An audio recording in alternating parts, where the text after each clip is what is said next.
Nigerian medical student Abigail Theophilus gets emotional when she looks at the selfies she took with her classmates at Ukraine's Sumy State University last year, the day before Russia invaded.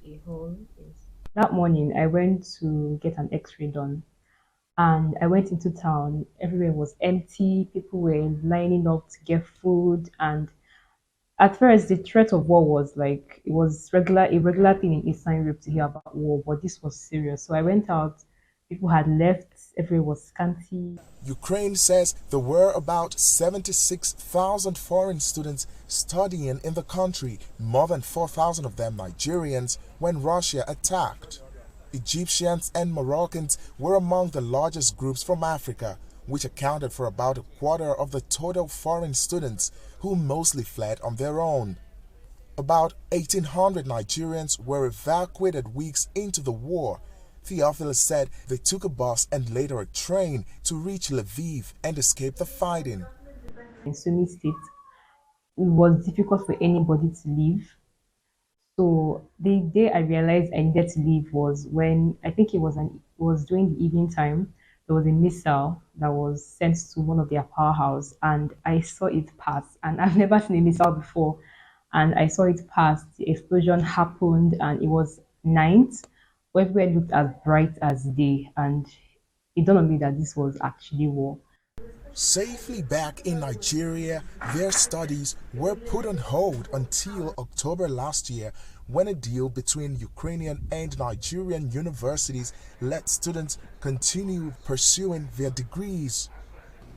Nigerian University is one of the Nigerian schools enrolling students who left Ukraine.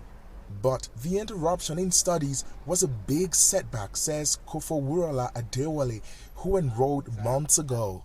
I wouldn't say that it's a great experience to have this big change in my life, but I'm just grateful that I did start university. In spite of the fact that the Nigerian university and the Nigerian system itself took me like 2 years back. I'm supposed to graduate like next year, but unfortunately now I'm supposed to graduate in like 3.5 years time, which is like a big change for me. Nigerian University did not respond to requests for comment on the program. Nigerian students are used to education disruptions from periodic teacher strikes that can sometimes last for months. And not all foreign students chose to flee Ukraine despite the ongoing fighting. Nigerian medical student Elijah Kamani stayed in Vinnytsia, a town in west-central Ukraine, southwest of Kyiv, that has not yet been hit by the war. As the summer arrived, a lot of tourists and other people began to come back. I don't know, but the city it was vibrant, it had life in it. So I didn't see the need to leave at that point also. So I stayed during the summer and I enjoyed it as normal people would. Even though there were threats up and down, we had air alarms and we had to go to bunkers. Both the foreign students who remained in Ukraine and those that fled can only hope that the war ends as soon as possible. Timothy Obiezu for VOA News, Abuja, Nigeria.